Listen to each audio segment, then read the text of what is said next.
Malabar gold and diamonds ಹಾಗೂ ಕನ್ನಡ ಸಾಹಿತ್ಯ ಪರಿಷತ್ ಉಡುಪಿ ತಾಲೂಕು ಘಟಕ ಆಶ್ರಯದಲ್ಲಿ ಶಿಕ್ಷಕರ ದಿನಾಚರಣೆ ಪ್ರಯುಕ್ತ ಉಡುಪಿ ಜಿಲ್ಲೆಯ 5 ಹಿರಿಯ ಸಾಧಕ ಶಿಕ್ಷಕರಿಗೆ ಗೌರವ ಪುರಸ್ಕಾರ 2022 ನೀಡಿ ಗೌರವಿಸಲಾಯಿತು.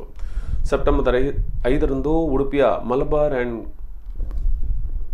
ಗೋಲ್ಡ್ ಅಂಡ್ ಡೈಮಂಡ್ಸ್ ಶಾಖೆಯಲ್ಲಿ ನಡೆದಂತಹ ಕಾರ್ಯಕ್ರಮದಲ್ಲಿ Lakshminarayana Bhat, Rajendra Bhat, professor Narayana M Hegde, professor Kokkarne Surendranath Shetty, doctor Rekha V Bannadi ಈ ಪುರಸ್ಕಾರವನ್ನು ಸ್ವೀಕರಿಸಿದರು. ಸಭಾಧ್ಯಕ್ಷತೆಯನ್ನು ವಹಿಸಿದ ಯಕ್ಷಗಾನ ಅಕಾಡೆಮಿ ಮಾಜಿ ಅಧ್ಯಕ್ಷರಾದ ಪ್ರೊಫೆಸರ್ ಎಂಎಲ್ ಸಾಮಗ ಮಾತನಾಡಿ, ಶಿಕ್ಷಕರ ಸೇವೆ ಬಹುದೊಡ್ಡ ಸೇವೆ. ಸಮಾಜದಲ್ಲಿ ಅವರನ್ನು ಗುರುತಿಸಿ ಗೌರವಿಸುವುದು ಅಗತ್ಯ. ಈ ನಿಟ್ಟಿನಲ್ಲಿ ಸಾಹಿತ್ಯ ಪರಿಷತ್ತು ಹಾಗೂ Malabar gold and diamonds Udupi ಶ್ಲಾಘನೀಯ ಕೆಲಸ ಮಾಡಿದೆ ಎಂದರು. ಸಮಾರಂಭದಲ್ಲಿ ಸಂಸ್ಕೃತಿ ವಿಶ್ವ ಪ್ರತಿಷ್ಠಾನದ ಗೌರವ ಅಧ್ಯಕ್ಷ ಉಡುಪಿ ವಿಶ್ವನಾಥ್ ಶೆಣೈ, ಅಧ್ಯಕ್ಷರಾದ professor Shankar, Malabar gold and diamonds ಇದರ ವ್ಯವಸ್ಥಾಪಕ ಹಫೀಜ್ ರೆಹಮಾನ್, ಕನ್ನಡ ಸಾಹಿತ್ಯ ಪರಿಷತ್ತಿನ ಉಡುಪಿ ತಾಲೂಕು ಘಟಕದ ಅಧ್ಯಕ್ಷ ರವಿರಾಜ್ ಎಚ್ ಉಪಸ್ಥಿತರಿದ್ದರು.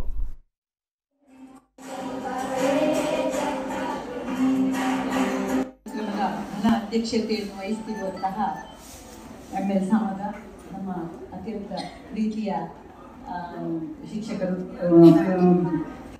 ನಮ್ಮೆಲ್ಲರೊಂದಿಗೆ ಅತ್ಯಂತ ಸರಳವಾಗಿ ಬೆಳೆಯುವಂತಹ ಅತ್ಯಂತ ಸರಳ ಸಜ್ಜನ ವ್ಯಕ್ತಿ.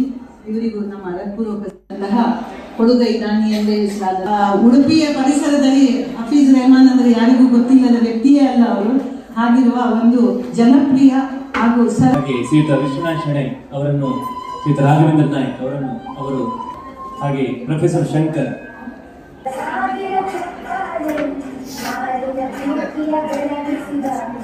ಸಾಧನೆ ಮಾಡಿದ್ದಾರೆ.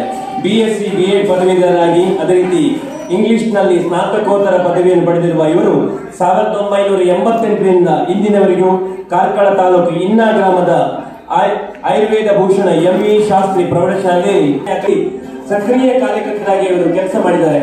ಉಪನ್ಯಾಸ, ಮಾಧ್ಯಮ ವಿಶ್ಲೇಷಣೆ, ವಿವರಣೆಗಾರನಾಗಿ ಅದೇ ಜೊತೆಗೆ 100 ಶಿಕ್ಷಣಕ್ಕೆ ಸಂಬಂಧಪಟ್ಟ ಲೇಖನವನ್ನು ಅವರು ಬರೆದಿದ್ದಾರೆ. ಉದಯವಾಣಿ, ವಿಜಯ ಕರ್ನಾಟಕ ಮುಂತಾದ ಅವರು ಕೆಲಸ ಮಾಡ್ತಿದ್ದಾರೆ. ಆಕಾಶವಾಣಿಯಲ್ಲಿ ಕವಿತೆ, ಲೇಖನ ಪ್ರಸರಣ, ಅದೇ ರೀತಿ ರಾಜ್ಯ ಮತ್ತು ರಾಷ್ಟ್ರ ಮಟ್ಟದ ಹಲವಾರು ವಿಚಾರ ಸಂಕಿರಣಗಳಲ್ಲಿ, ಕಮ್ಮಟಗಳಲ್ಲಿ ಸಂಪನ್ಮೂಲ ವ್ಯಕ್ತಿಯಾಗಿ ಅವರು ಭಾಗವಹಿಸಿದ್ದಾರೆ. ಅದಕ್ಕೆ ಕಾರಣಕರ್ತರಾಗಿರ್ತಕ್ಕಂಥವರು ಮಲಬಾರ್ ಗೋಲ್ಡ್ಸ್ನವರು. ನನ್ನ ಆಫೀಸರನ್ನು ಬಹಳ ಅಭಿನಂದನೆ ಮಾಡ್ತೇನೆ. ತಮ್ಮ ಚಿನ್ನದ ಹೆಲ್ಪ್ ಮಾಡ್ತಾರೆ, ಮೆಡಿಕಲ್ ಕ್ಲೇಮ್ಸ್ಗಳನ್ನು ಮಾಡಿಕೊಡ್ತಾರೆ, ಮೆಡಿಕಲ್ ಏಡ್ಗಳನ್ನು ಮಾಡಿಕೊಡ್ತಾರೆ, ಬಡವರಿಗೆ ಮನೆ ಕಟ್ಟಲಿಕ್ಕೆ ಹೆಲ್ಪ್ ಮಾಡ್ತಾರೆ. ಪ್ರಾಯಶಃ ಇವತ್ತು ಚಿನ್ನದ ಅಂಗಡಿಗಳ ವ್ಯವಸ್ಥೆಯಲ್ಲಿ ವಿದ್ಯೆಗೆ ಸಂಬಂಧಪಟ್ಟಂತೆ, ಶಿಕ್ಷಣಕ್ಕೆ ಸಂಬಂಧಪಟ್ಟಂತೆ ವಿದ್ಯೆಗೆ ವಿನಯ ಬೆರೆತರೆ ಬಂಗಾರಕ್ಕೆ ಪರಿಮಳ ಬಂದಂತೆ ಅಂತ ಮಾತಿದೆ. ನಾನು ಯಾಕೆ ಈ ಮಾತನ್ನು ಇಲ್ಲಿ ದಿನಾಚರಣೆಯನ್ನು ನಾವು ಆಚರಿಸ್ತಾ ಇದ್ದೀವಿ.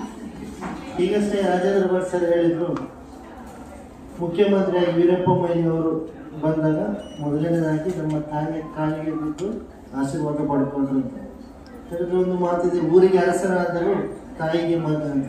ಊರಿಗೆ ಅರಸನಾದರೂ ಒಂದು ಟೀಚರಿಗೆ ವಿದ್ಯಾರ್ಥಿ ಎಷ್ಟು ದೊಡ್ಡವರಾದ್ರೂ ಹೇಳೋದು ಅವನನ್ನು ವಿದ್ಯಾರ್ಥಿ ಅಂತ.